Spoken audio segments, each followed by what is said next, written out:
Assalamualaikum warahmatullahi wabarakatuh. Waalaikumsalam warahmatullahi wabarakatuh. Bapak-bapak, ibu-ibu, saudara-saudara kaum muslimin rahimakumullah. Kalau zaman sedang susah, biasanya kambing hitam laris, tukang kompor gentayangan. Itu dari dulu selalu mencari kambing hitam. Karena itu kita tidak bicara orang, kita tidak bicara siapa yang salah, kita bicara sistem, dan sistem itu bisa mengena siapa saja. Kalau orang sudah mulai mengingkari janji, bergeser dari komitmen awal, itu sudah mulai ia mengalami proses peluncuran, proses degradasi. Ini penyebab yang pertama.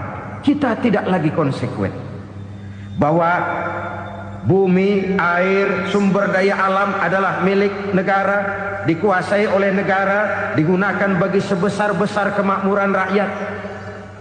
Ternyata rakyat yang makmur itu tidak merupakan gambaran yang menyeluruh dari rakyat kita. Undang-undang dasar kita menganut ekonomi kekeluargaan, tapi yang kita praktekkan adalah ekonomi keluarga. Kalau bukan keluarga nggak dapat proyek. Ibu-ibu, saudara-saudara kaum muslimin rahimakumullah. Kita menyaksikan peristiwa-peristiwa yang memilukan dan memalukan. PHK terjadi di mana-mana.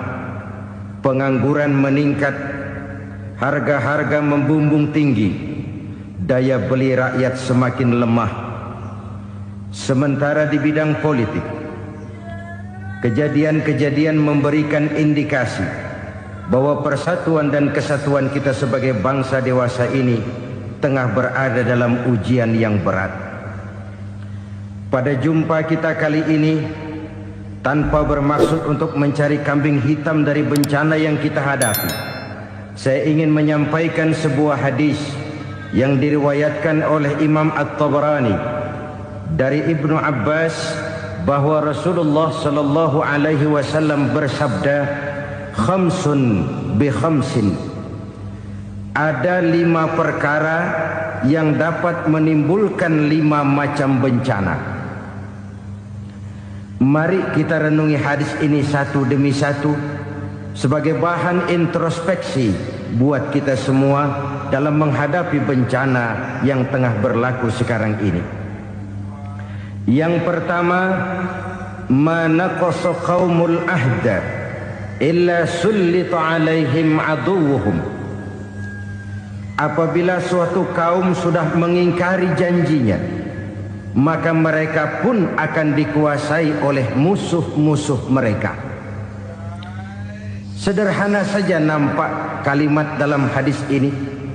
Apabila orang sudah mengingkari janji, mereka akan dikuasai oleh musuh-musuh mereka sendiri. Dan musuh kita yang paling utama saat ini adalah kemiskinan dan kebodohan. Kenapa itu terjadi? Karena kita mengingkari janji kita sendiri. Di saat awal-awal berdirinya Orde Baru, kita pernah berjanji untuk melaksanakan Pancasila dan Undang-Undang Dasar 45 secara murni dan konsekuen. Kita berjanji bahwa kita akan menegakkan pemerintah yang bersih dan berwibawa. Itu semua pada permulaannya. Waktu demi waktu berjalan, kita lupa dengan janji yang kita ucapkan itu. Ketuhanan yang Maha Esa kita ucapkan, tapi kesetanan yang luar biasa yang kita lakukan. Kemanusiaan yang adil dan beradab yang kita dengungkan, tetapi kemanusiaan zalim dan biadab yang kita praktekkan. Sederhana saja saudara, hampir setiap pejabat pada posisi-posisi kunci, di awal-awal ia memangku jabatan itu, biasanya ia mengucapkan sumpah dengan lafaz demi Allah, bahwa dalam melaksanakan jabatan ini saya tidak akan menerima hadiah atau pemberian dalam bentuk apapun. Itu pada permulaannya. Lama-lama rupanya hadiah itu asik juga, mulai diterima. Lama-lama dirasa kurang, mulai menagih. Dan akhirnya terjadilah praktek yang disebut suap menyuap, semir menyemir, dan lain sebagainya. Kalau ini sudah menjadi kenyataan, bagaimana kita mau menegakkan pemerintah yang bersih dan berwibawa? Undang-Undang Dasar 45 menyatakan bahwa bumi, air, dan seluruh kekayaan negara dikelola oleh negara bagi sebesar-besar kemakmuran rakyat. Yang terjadi adalah bahwa kita merasa mewakili rakyat untuk menikmati harta dan kekayaan negara, sehingga rakyat banyak tidak bisa ikut menikmatinya. Menumpuklah harta itu sehingga terjadilah pepatah, gunung ditimbun, sumur digali. Yang kaya semakin kaya, yang miskin semakin terpuruk. Kita ingkar dengan janji yang kita ucapkan di awal-awal kita bergerak.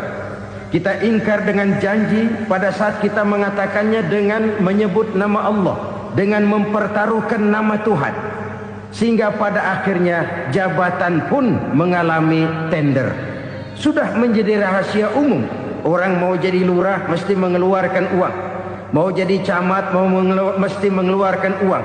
Mau jadi wali kota, bupati, bahkan gubernur, itu ada pasarannya.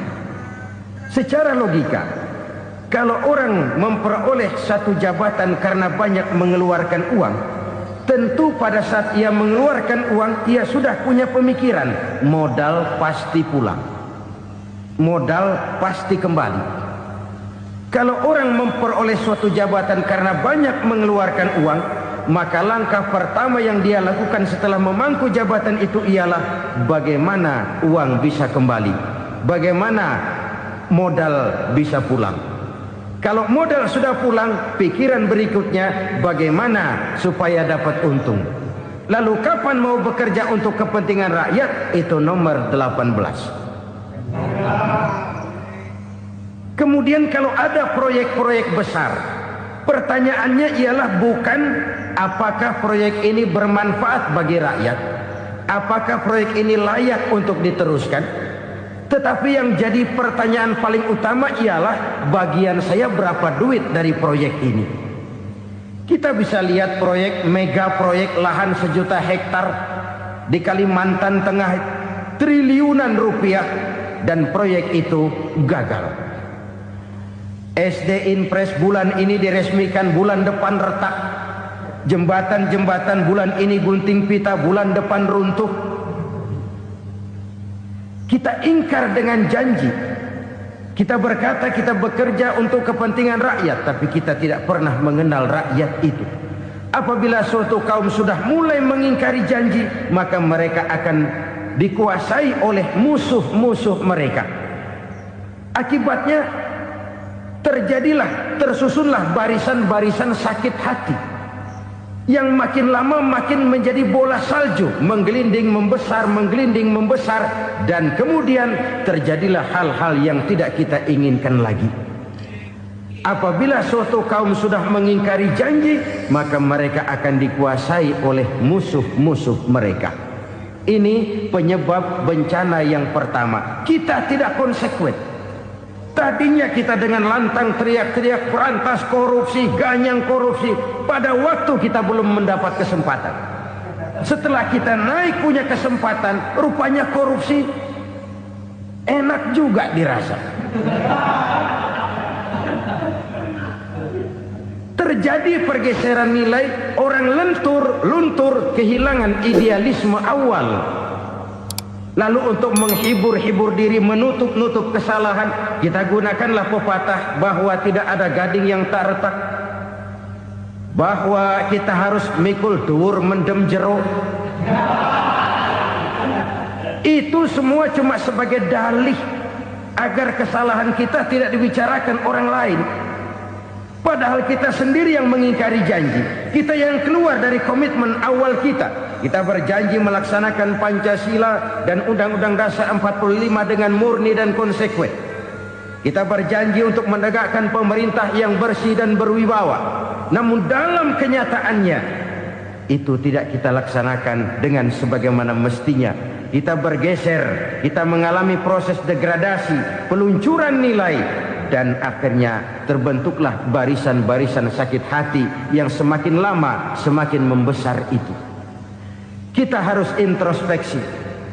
Memang kalau zaman sedang susah, biasanya kambing hitam laris, tukang kompor gentayangan. Itu dari dulu selalu mencari kambing hitam. Karena itu kita tidak bicara orang, kita tidak bicara siapa yang salah, kita bicara sistem, dan sistem itu bisa mengena siapa saja. Kalau orang sudah mulai mengingkari janji, bergeser dari komitmen awal, itu sudah mulai ia mengalami proses peluncuran, proses degradasi. Ini penyebab yang pertama. Kita tidak lagi konsekuen bahwa bumi, air, sumber daya alam adalah milik negara, dikuasai oleh negara, digunakan bagi sebesar-besar kemakmuran rakyat. Ternyata rakyat yang makmur itu tidak merupakan gambaran yang menyeluruh dari rakyat kita. Undang-undang dasar kita menganut ekonomi kekeluargaan, tapi yang kita praktekkan adalah ekonomi keluarga. Kalau bukan keluarga nggak dapat proyek. Kalau bukan keluarga nggak dapat macam-macam. Kekeluargaan kita rubah menjadi keluarga. Timbullah penyakit nepotisme. Kita bergeser, kita ingkari janji, dan kita anggap kita atasnamakan rakyat. Rakyat cuma sekedar jadi address, rakyat cuma sekedar jadi alamat, tetapi kehidupan mereka tidak banyak berubah dan tidak banyak terangkat. Kaum muslimin rahimakumullah, ini penyakit yang pertama, penyebab bencana yang pertama. Yang kedua kata Nabi, wa ma hakamu bighairi ma anzalallah.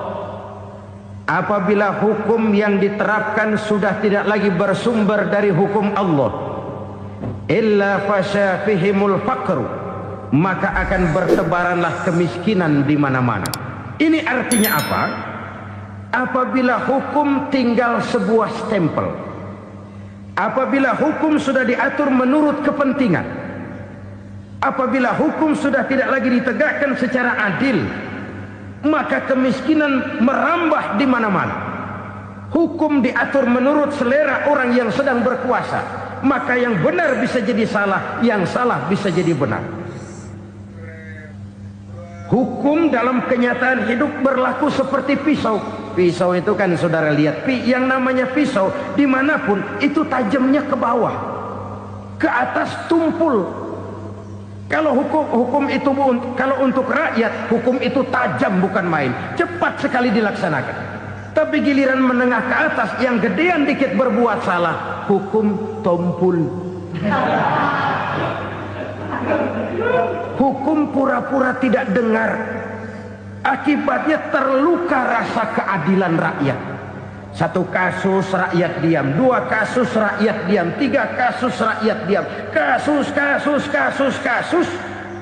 terakumulasi di hati rakyat. Luka rasa keadilan, dan itu menjadi sumber bencana. Penjarahan, kita tidak setuju itu, tapi kita harus melihat kausalnya. Itu kan tidak berdiri sendiri. Itu kan karena terlukanya rasa keadilan rakyat, melihat kesempatan ini tidak merata. Kalau rakyat ini yang ngajukan kredit ke bank, walaupun jumlahnya cuma jutaan, ratusan ribu, susahnya 17 setan. Tapi ada orang-orang tertentu yang agunannya palsu, jaminannya palsu, bawa kata belece, bukan cuma miliaran, triliunan kredit bisa keluar. Terluka rasa keadilan, hilangnya kesempatan. Rakyat cuma dapat kesempitan, jarang dapat kesempatan. Dari lukanya rasa keadilan ini, memang ya entah lipstik, entah basa-basi, dibentuklah tim ini, dibentuklah badan pengawas ini, dibentuklah tim ini. Kalau membentur tahu, hancur tahu. Tapi kalau tim yang dibentuk membentur karang, bukan karangnya yang hancur biasanya, timnya yang bubar. Kenapa? Yang dibentur batu karang yang sangat keras. Kita main-main dengan hukum, Kita tidak konsekuen dengan hukum. Luka rasa keadilan dan itu terakumulasi. Edi Tamsil, rakyat tahu, terakumulasi. Menguap begitu saja. Kasus-kasus lain rakyat tahu, menguap begitu saja. Ketidakadilan terakumulasi, mengendap di hati rakyat, menunggu ledakan. Pada saat sumbu meledak, rakyat tidak bisa dibendung lagi. Oke, kita tidak setuju dengan penjarahan, tapi jangan melihat itu sebagai peristiwa yang berdiri sendiri. Kenapa itu terjadi? Kausalnya kenapa? Oke, kita tidak setuju memang, tapi yang dijarah oleh rakyat kan memang cuma untuk perut. Yang dijarahkan beras, yang dijarahkan televisi, yang dijarahkan kulkas yang masih bisa dihitung, yang memang real untuk kebutuhan rakyat. Penjara berdasi kepala botak yang menguras uang rakyat habis-habisan, enak saja melenggang dalam kehidupan ini. Makin terluka rasa keadilan rakyat. Apabila hukum yang diterapkan sudah menyimpang dari keadilan yang diajarkan Allah, fasyafihimul fakru, bertebaranlah kemiskinan. Aneh, memalukan, memilukan. Sebuah negara agraris yang katanya pulaunya hijau royo-royo, Gemari Palau Jenawi Toto Tentem Kertora Harjo, yang tahun 93 pernah mendapat penghargaan dari FAO, Badan Pangan Sedunia, sebagai negara yang berhasil dalam swasembada pangan. Sekarang ini kita terpaksa betul beli beras dari Vietnam, beli beras ke Kamboja, beli kedelai dari Kamboja. Kenapa? Lahan sawah kita habis ditanami pabrik. Teknologi kita, teknologi loncatan yang non-applied, tidak terpakai oleh kita. Lantas lahan yang tidak bisa kita tanami, kita paksakan lahan-lahan gambut menjadi tanah pertanian yang subur dengan biaya triliunan, dan kita gagal. Kita cari jarum dan kapak hilang. Kita mau jadi negara industri dengan loncatan teknologi yang maju, kita lupakan pola pijak kita sebagai negara agraris, dan akhirnya kita kecolongan. Lihatlah dewasa ini. Rakyat kita antri sembako di mana-mana. Di sebuah negara agraris, ketidakadilan melahirkan kemiskinan. Kemiskinan moral dan kemiskinan material. Kemiskinan moral, rakyat nggak percaya lagi sama pejabat. Rakyat mengalami krisis figur. Orang ala lu ngomong dah sama ember.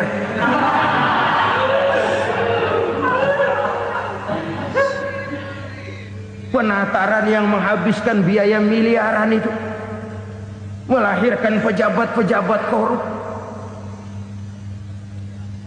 Pengawasan yang menghabiskan biaya miliaran itu ternyata impoten, mandul. Kemiskinan moral.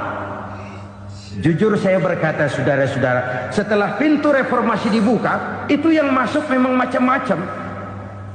Ada yang memang punya tujuan murni, konsekuen dan punya konsep. Ada yang nunggu di tikungan, begitu mobil lewat nyamber pintu, berangkat ikut reformasi. Ada yang memanfaatkan momentum, mumpung, untuk nyampein unek-unek, ngerti nggak, pokoknya ngomong. Sehingga keadaan semakin rancu, kebingungan semakin menjadi-jadi, masalah yang paling urgen tidak terselesaikan. Sekarang ini orang berpikir mendingan jadi pala ular daripada jadi buntut macan. Buntut macan memang hebat macan, tapi kalau buntutnya cuma ugel-ugel di belakang buat apa? Mendingan jadi pala ular, kecil juga nyaplok. Artinya, ya biar kecil juga kalau punya partai kan gagah. Lalu rame-rame bikin partai kayak bikin arisan. Orang makin mengalami dislokasi. Semua mau jadi pahlawan, semua mau nomor satu, semua ngomong. Iya kalau bidangnya, kalau bukan makin rancu. Marilah lewat kesempatan ini saya mengajak kita untuk tahu diri. Biarkan politisi ngomong politik, biarkan ekonom menata ekonomi, biarkan praktisi bicara soal hukum, biarkan rakyat munajat, istighfar, mohon pertolongan Allah. Tahu diri kita. Kalau memang ayam, kukuruyuk aja dah. Kalau memang kucing, ayo ngeong. Kalau kambing, silahkan ngembe. Udah tahu ayam, ngeong bunyinya. Suaranya palas, orang nggak ngerti, bingung, makin menjadi-jadi. Ibarat kesebelasan sepak bola bangsa kita sekarang ini, rame-rame mau bikin gol, kiper ikut nyerang sekarang. Memilukan dan bahkan memalukan. Wa ma hakamu bighairi ma anzalallah illa fasha fihimul fakru. Kalau hukum yang diterapkan sudah menyimpang dari keadilan yang diajarkan Allah, bertebaranlah kemiskinan di mana-mana. Coba sekarang ini, yang punya duit bingung, apalagi yang kagak punya duit. Yang pengusaha gede ngeluh, apalagi yang pengusaha pas-pasan. Yang kagak punya beras, yang punya beras saja masih bingung, apalagi yang nggak punya beras. Ini sudah demikian merata.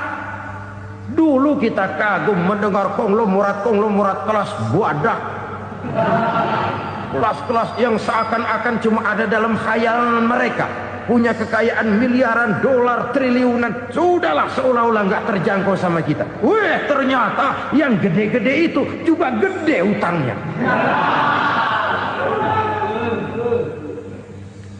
Dan rontok satu demi satu. Ternyata rakyat selama ini cuma dialamatkan, cuma dijadikan adres.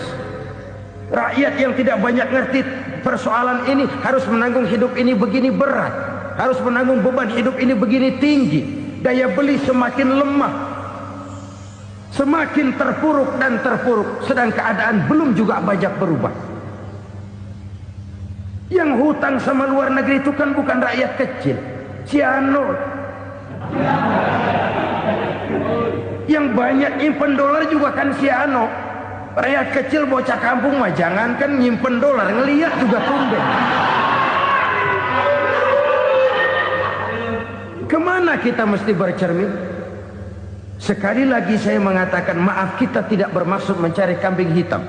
Karena itu kita tidak bicara orang, kita bicara sistem, kita bicara keadaan. Beginilah yang dikatakan Nabi, penyebab timbulnya bencana, hukum yang ditegakkan tidak lagi berorientasi kepada keadilan, tapi berorientasi kepada kepentingan.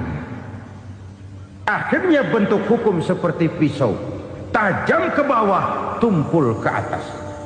Hukum cuma buat rakyat kecil, tetapi kelompok menengah ke atas kadang-kadang kebal dari perlakuan hukum. Maka bertebaranlah kemiskinan. Iya, kemiskinan moral berupa lukanya rasa keadilan. Kalau rasa keadilan terluka, orang kan nunggu kesempatan, saudara. Iya, dia nggak bisa ngomong, iya dia nggak sanggup action, iya dia nggak bisa tunjuk rasa, tapi hatinya kan, kapan ada kesempatan, kapan ada waktu, tunggu. Hatinya mesti begitu. Sehingga begitu ada kesempatan, terjadilah hal-hal yang tidak terhindarkan. Dan itu ekses, bukan reformasi. Jangan seperti sebuah dialog saya dengan seorang abang beca. Saya bertanya, bang, iya, abang tahu nggak reformasi? Tahu. Ustaz, apa? Pembakaran. Terus penjarahan. Lalu perkosaan. Itu reformasi. Itu yang saya lihat. Nah, itu yang dia lihat. Saya tentu tidak menyalahkan abang beca kita, karena memang itu yang dia lihat dan sejauh itu wawasannya. Tapi ini indikasi bahwa banyak rakyat kita yang belum bisa menggunakan kebebasan secara bertanggung jawab. Padahal kebebasan tanpa tanggung jawab tirani. Sebuah contoh gampang-gampangan. Saya beli radio, saya setel di kamar saya, lalu saya bilang, ini radio gue.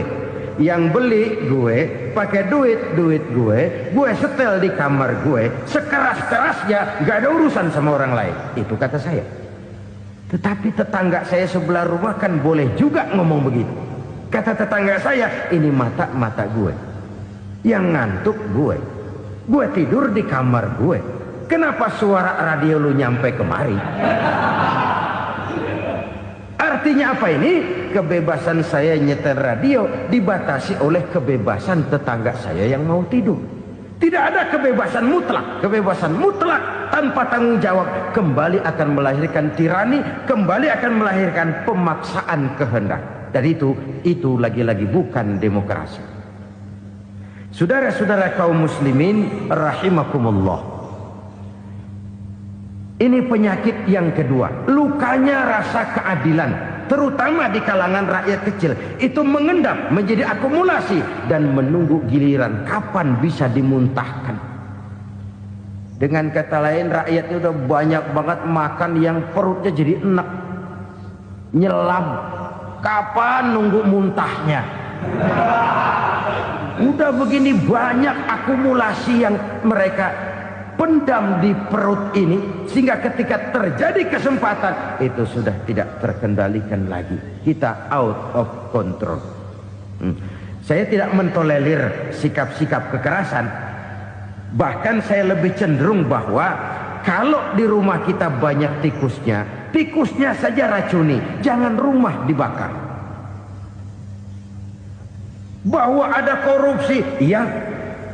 Ada kolusi, memang. Ada nepotisme, tentu. Tetapi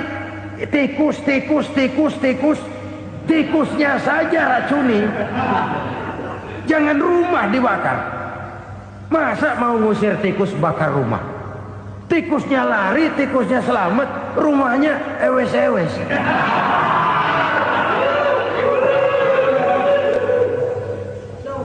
Tikus selamat, rumah nggak punya. Masalah nggak terselesaikan dengan sebagaimana yang kita harapkan. Kita sepakat ini negara hukum, dan di hadapan hukum semua manusia itu sama. Itu prinsip yang diajarkan Allah. Al-musawat bainan nas fi takalifil ahkam. Semua manusia sama dalam berhadapan dekat dengan hukum Allah Subhanahu wa taala. Kalau hukum sudah pandang bulu, itu jelas yang enak yang banyak bulunya. Siapa yang banyak bulunya? Monyet. Kalau hukum pandang bulu, monyet keenakan. Saudara-saudara kaum muslimin rahimakumullah, introspeksi. Mari kita bercermin bagaimana perjalanan hukum selama ini. Kalau introspeksi ini kita temukan, lalu ada upaya untuk memperbaiki diri. Jangan menggunakan tak ada gading yang tak retak, mikul duwur mendem jero untuk menutup-nutupi kesalahan orang. Padahal kesalahan itu sedemikian besar.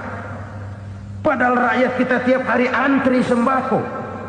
Ada yang sehari sekali makan, ada yang makan sudah bercampur tiwul, ada yang nasi sudah dicampur pisang, balik jadi orok lagi.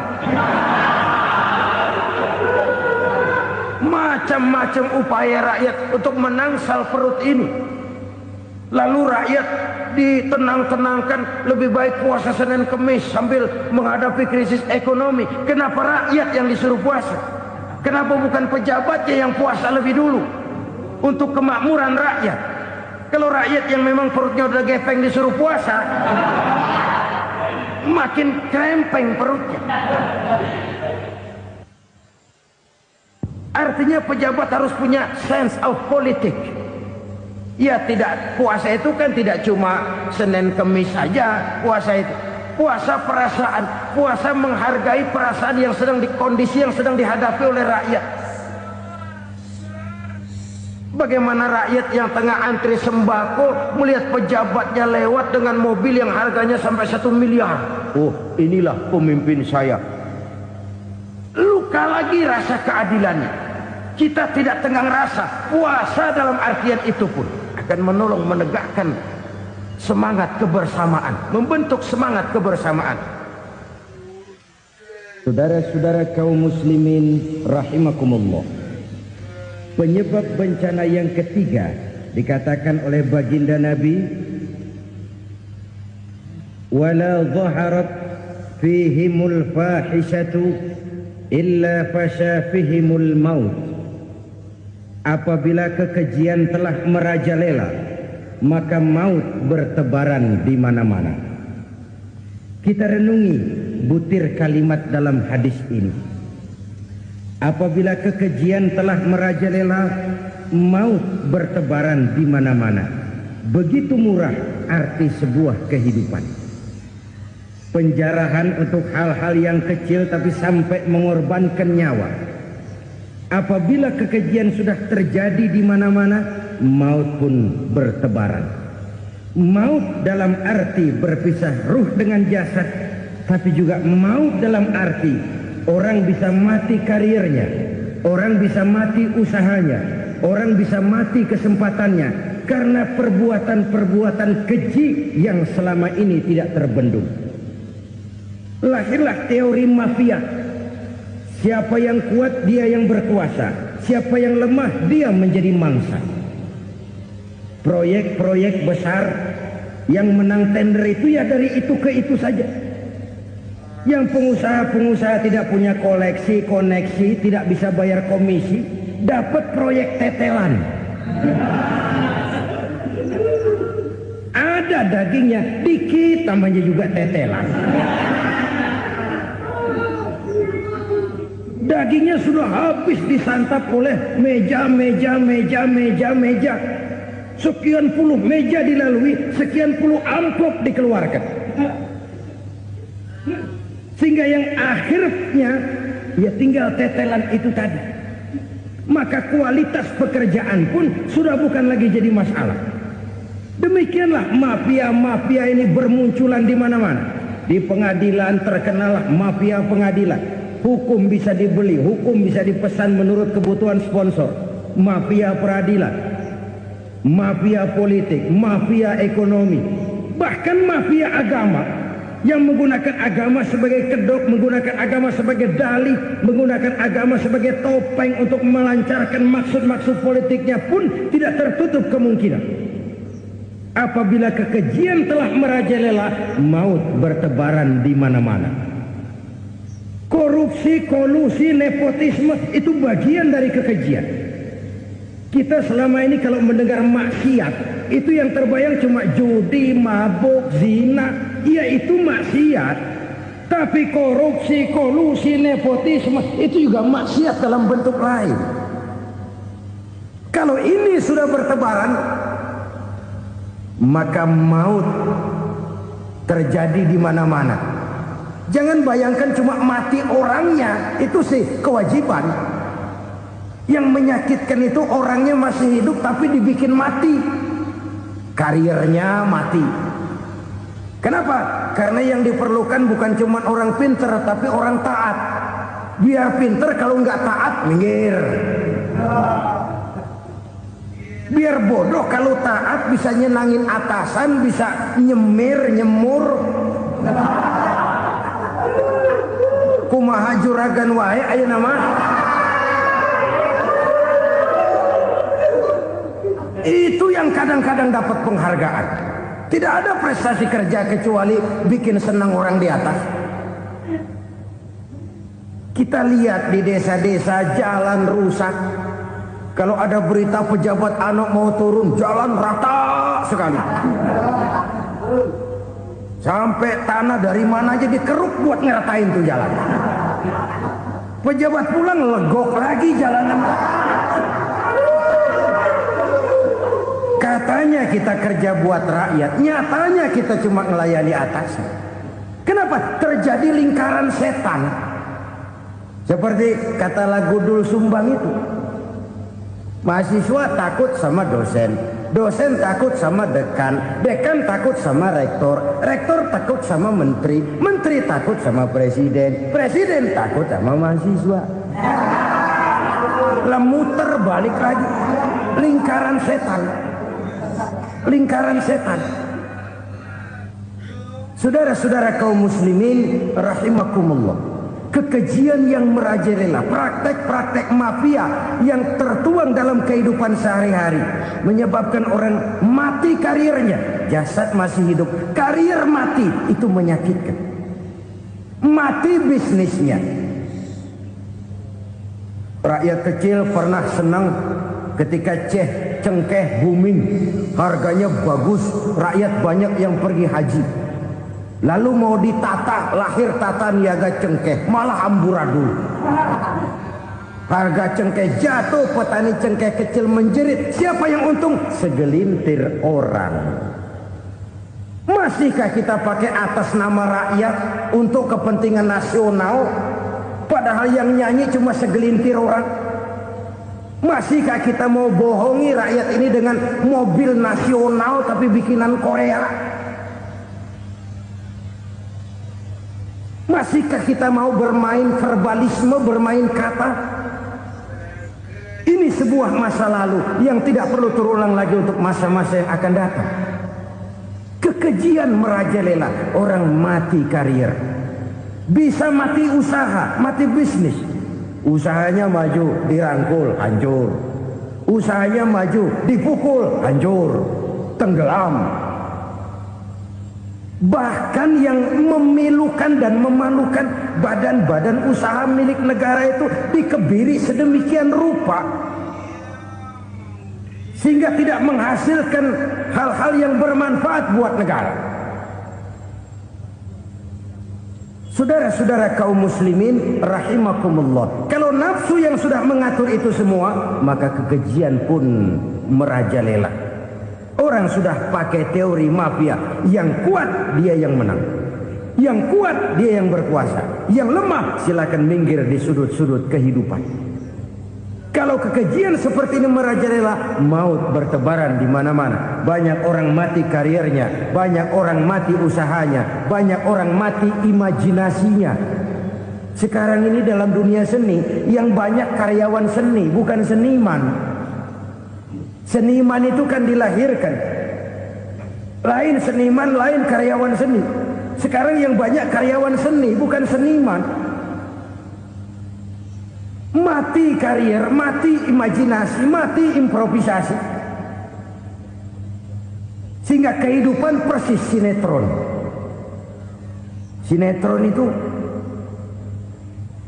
yang kita lihat rumah mewah, yang kita lihat rumah bagus. Gak pernah kita lihat di sinetron kita ini rakyat antri sembako. Kita dijejali hal-hal yang indah, yang wah, yang membuat kita tenggelam dalam gaya hidup instan, tenggelam dalam gaya hidup wah. Kita lupa dengan realitas keseharian di tengah-tengah masyarakat kita. Lahirlah kelompok-kelompok selebritis, dibesarkan oleh berbagai media. Selebritis pilek aja masuk koran, pilek.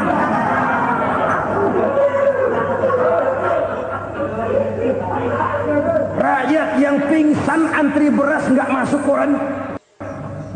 Rakyat yang semaput antri minyak nggak masuk koran. Selebritis panok masuk koran.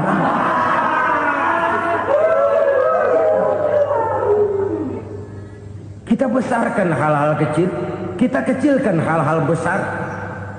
Kenapa? Kita mengejar oplah, kita profit oriented, tidak lagi berorientasi kepada realitas hidup yang kita hadapi ini. Kalau kekejian sudah merajalela kata Nabi, maka maut bertebaran di mana-mana. Maut dalam artian maut, coba lihat sekarang begitu murah nyawa. Karena 1000 perak orang mau nusuk bunuh. Karena beras seliter orang khilaf, begitu murah kehidupan. Tapi kekejian dalam bentuk korupsi, kolusi, nepotisme, kekejian dalam bentuk itu mematikan karier, mematikan bisnis, mematikan imajinasi, mematikan kreativitas. Itu juga maut dalam bentuk lain akibat kekejaman lain. Ini penyebab yang ketiga. Yang keempat, penyebab bencana menurut baginda Rasul, wala tukhfiful mikyala illa muni'un nabat. Apabila timbangan sudah dicurangi, maka tercegahlah tumbuh-tumbuhan. Apabila timbangan sudah mulai curang, maka terjadilah musim paceklik. Apabila bisnis sudah bergaya mafia tadi itu, kecurangan-kecurangan terjadi, tender di balik pintu, yang dimenangkan cuma kelompok-kelompok yang bisa memberikan presentasi yang besar, muni'un nabat, terjadilah paceklik. Paceklik, panen gagal, wereng ya wereng, kemarau panjang it's okay, air sulit iya, tetapi kan semua itu ada yang ngatur. Kemarau ada yang ngatur, belalang itu ada yang ngatur, air itu juga ada yang ngatur. Yang ngatur itu yang serba maha. Kalau ia murka melihat kecurangan timbangan, Allah itu kalau murka kan gampang saja, tinggal komandoin balang, lang, hancurin tuh sawah. Konvoy belalang, konvoy. Allah tinggal ngutik angin El Nino, mampir lo ke Indonesia. Hujan nggak turun-turun, kemarau panjang. Jadi kalau musim kemarau kan namanya anginnya El Nino. Kalau musim hujan anginnya namanya La Nina. Cakep namanya, kejem orangnya. Saudara lihat Cina sekarang sedang kena La Nina, banjir besar, ribuan orang meninggal. Dia mah ribuan mati kagak berasa, rakyatnya miliaran. Bangladesh lagi ngalami La Nina, India lagi ngalami La Nina. Angin, hujan, kemarau, belalang itu kan ada yang ngendaliin. Kuncinya bukan di belalangnya, kuncinya bukan di peredaran matahari berputar, kuncinya di atas yang mengatur semua itu. Kalau timbangan sudah mulai curang, pengusaha sudah nggak mau jujur, apa enggak bikin perut jadi mual. Begitu rakyat antri sembako pingsan nggak dapat beras, sementara beras ditumpuk-tumpuk sampai membusuk. Kemana hati nuraninya? Kemana akal pikirannya? Kemana mereka yang berbuat atas nama rakyat tapi melihat rakyat susah tidak tergerak hatinya? Apabila timbangan sudah mulai dicurangi, bisnis sudah mulai melenceng, maka terjadilah paceklik. Sebuah negara yang berhasil dalam swasembada pangan, lalu sekarang menjadi negara yang rakyatnya antri untuk memperoleh kebutuhan pangan. Saudara-saudara kaum muslimin rahimakumullah, ini intinya adalah kecurangan. Kalau kecurangan sudah terjadi di mana-mana, dan ini milik siapa saja, bukan soal tempat, bukan soal jabatan, soal manusianya, SDM-nya. Kecurangan tidak cuma terjadi di kantor, di masjid bisa terjadi kecurangan. Korupsi tidak hanya bisa terjadi di kantor, di madrasah bisa ada korupsi. Faktor manusianya, ini soal SDM. Kecurangan yang besar tentu besar lagi kerugiannya. Kecurangan yang kecil, kecurangan sehari-hari, pedagang-pedagang kecil ngurangi timbangan, barang yang buruk dikatakan baik, yang baik dikatakan buruk, itu merugikan perorangan. Kecurangan yang besar merugikan bangsa dalam bentuk total, dalam bentuk seutuhnya.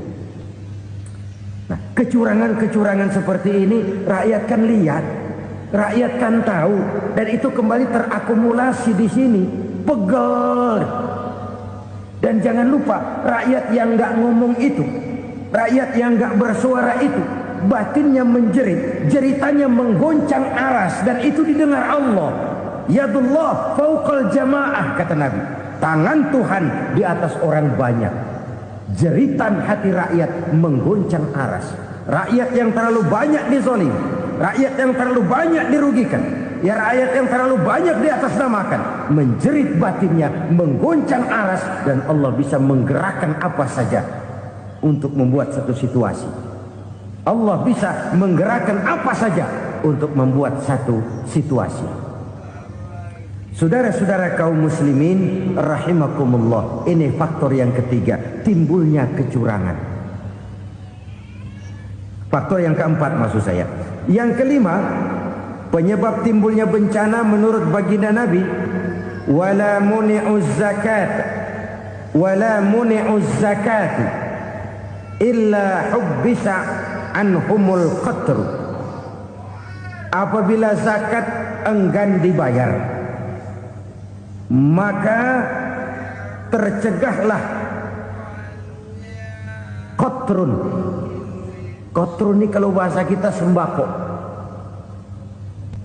Maka tercegahlah kebutuhan-kebutuhan yang kita perlukan.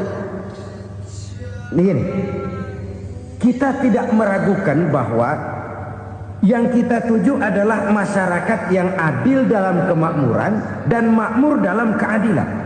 Nah, antara kemakmuran dan keadilan ini memang sering tidak bisa berjalan seiring. Pada saat kemakmuran kita kejar, ekonomi kita pacu, ada nilai-nilai keadilan yang tertinggal. Pada saat nilai keadilan kita tegakkan benar-benar, ada unsur-unsur kemakmuran yang terabaikan. Oke, kita bisa mengatakan kasus. Oke, kita bisa mengatakan itu sebagian kecil. Tapi kalau sebagian kecil, lama-lama kan jadi sebagian besar. Oke, kita mengejar kemakmuran. Pertanyaannya, kemakmuran untuk siapa? Oke, kita berikan kelompok tertentu kue yang besar dengan harapan nanti dia bagiin kuenya kepada yang kecil-kecil. Tapi kenyataan, mereka yang dapat kue besar akhirnya malah lupa diri dan lupa daratan. Mau makin besar, malah memeras yang kecil-kecil ini. Sekarang kan yang kecil modali yang besar. Ramai-ramai buka bank, ternyata kamuflase. Uang banknya untuk kredit perusahaannya sendiri. Nasabahnya rakyat kecil. Artinya apa? Rakyat kecil disuruh modalin orang yang udah gede. Ini kan sambar geledek urusan.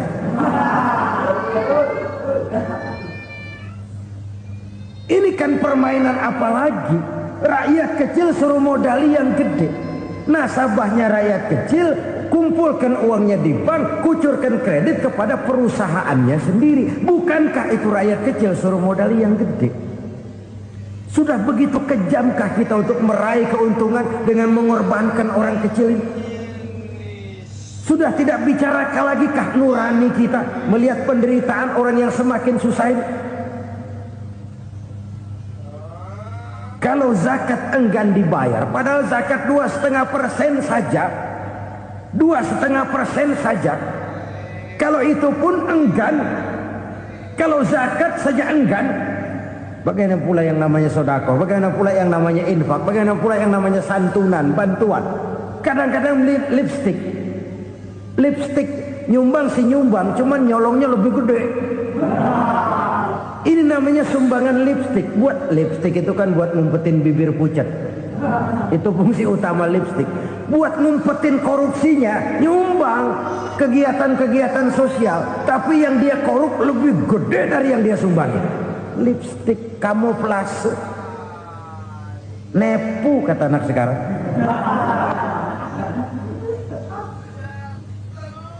Saudara-saudara kaum muslimin rahimakumullah. Demikian berat kewajiban zakat ini sampai di zaman Sayyidina Abu Bakar pernah keluar komando perangi orang yang enggan membayar zakat. Perangi. Karena fungsi zakat adalah menjembatani antara si kaya dengan si miskin. Bahwa ada kemiskinan itu Qur'ani. Allah menyatakan, aku melebihkan rezeki sebagian kamu dari yang lain. Ini kan kesenjangan. Allah melebihkan rezeki sebagian kamu dari yang lain. Ada itu. Tetapi itu berjalan secara nature. Nah, kalau direkayasa, Yang kaya semakin kaya, yang miskin semakin terpuruk. Yang sudah besar dapat proyek besar, yang kecil dapat tetelan. Ini kan rekayasa namanya. Kesenjangan yang direkayasa ini yang kita harus kikis. Nah, fungsi zakat menjembatani dari sisi sosial. Dari sisi pribadi, Nabi berpesan, zakku amwalakum biz zakat.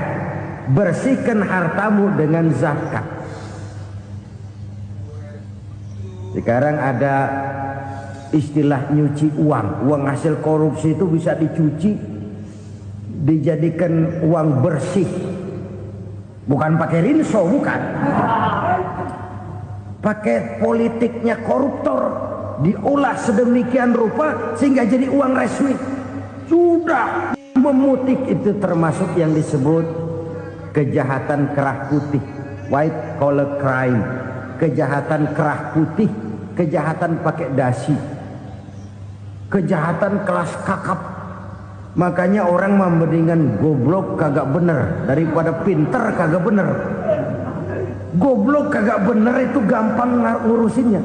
Pinter kagak bener ini yang berabe bener ngurusinnya.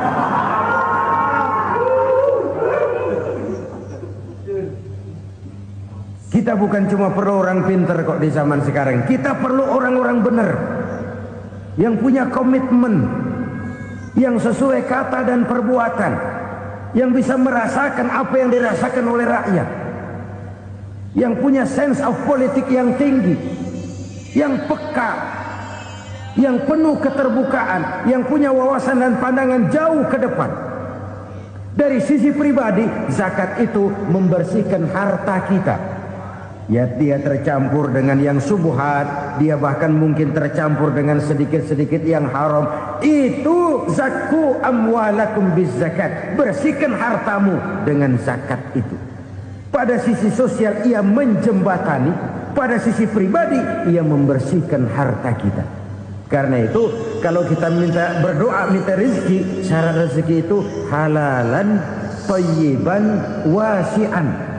Nggak pernah kurang dari 3 itu. Halal, bagus, banyak. Halal, bagus, tapi sedikit, susah ngaturnya. Halal, banyak, tapi kurang bagus. Buat apaan? Bagus, banyak, tapi haram. Enggak ada artinya. Sebab kata Imamul Ghazali, kalau kau terlalu suka memakan makanan yang haram, dikunyah masuk ke dalam perut besar, digiling oleh perut besar, menghasilkan energi, menggerakkan sel-sel pembuluh saraf, kau juga akan cenderung berpikir yang haram.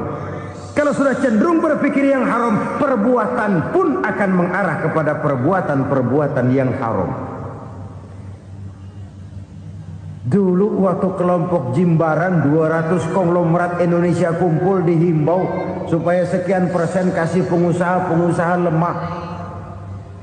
Itu kan cuma sekedar belas kasihan, tidak banyak menolong keadaan.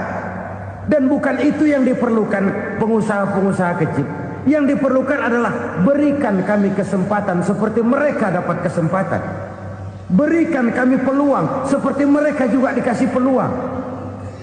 Kalau cuma dikasih 100 juta, 200 juta hari ini, usaha kami nggak ada prospeknya, peluang kagak ada, kan sama juga bohong. Diceburin ke kali, disuruh berenang, tangan diikat, mendingan mampusin ketahuan. Ayo berenang, berlomba, tangan diikat, kaki diikat. Lama saja nyuruh mati. Jadi jangan kasih ikannya, kasih kailnya. Yang diperlukan pengusaha kecil menengah ke bawah itu bukan cuma sekedar belas kasih dari konglomerat-konglomerat besar. Berikan kami peluang seperti mereka juga dapat peluang. Berikan kami kesempatan seperti mereka dapat kesempatan. Berikan kami kredit dengan kemudahan seperti mereka juga kalau minta kredit begitu mudahnya. Menciptakan peluang dan kesempatan, pemerataan, bukan menciptakan manusia Indonesia dengan standar ekonomi yang sama. semua rumahnya harus sama, semua punya mobil. Itu sih kebersamaan bebek. Bebek, coba lihat bebek, satu ngalor semua, satu ngidul semua. Kebersamaan bukan itu. Kebersamaan adalah menciptakan peluang. Kalau yang kaya bisa semakin kaya, kenapa yang miskin tidak bisa ikut naik jadi sedikit kaya? Kalau pengusaha yang sudah kuat bisa bertambah menjadi kuat dengan proyek mega proyek, kenapa yang menengah tidak bisa ikut menjadi kuat? Dan kenapa kekejian itu merajalela? Kita dengar lewat berita-berita PLN tekor, PLN hutang. Kenapa? Dia beli listrik dari swasta yang belinya lebih mahal daripada penjualannya. Artinya dia beli itu listrik dari perusahaan listrik swasta, dia jual kepada rakyat lagi. Harga jualnya lebih murah daripada dia beli kepada swasta. Kenapa? Ada tekanan lagi tuh. Biasa siklus lagi. Hukum Boyle. Atas neken, paling bawah gepeng. Ya kita nih rakyat kecil, emang nasibnya gepeng terus. Saudara-saudara kaum muslimin rahimakumullah, dari 5 penyebab bencana ini kita ambil kesimpulan untuk sebuah renungan dan introspeksi kita bersama. Pertama, mengingkari janji, padahal janji itu yang lebih tinggi nilainya adalah di hadapan Allah Subhanahu wa ta'ala. Baik wakil-wakil rakyat di parlemen maupun pemimpin-pemimpin rakyat di dalam kabinet, apabila memangku suatu jabatan, selalu mereka mengawali dengan sumpah, dan sumpah itu dimulai dengan demi Allah. Sadarkah kita pada saat itu kita ucapkan bahwa kita sudah mempertaruhkan Allah untuk jabatan yang kita pegang?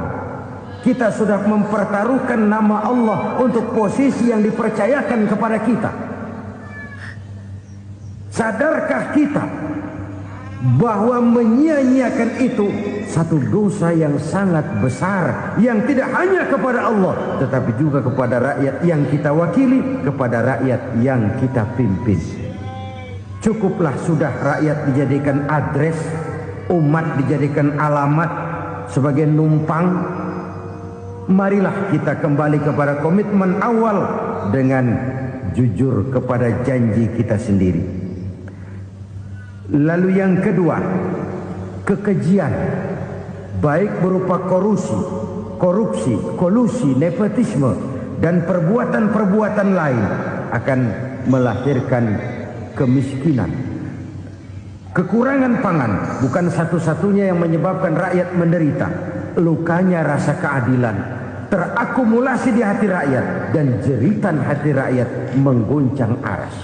Kalau Allah murka, Allah bisa melakukan apa saja untuk menciptakan suatu kondisi.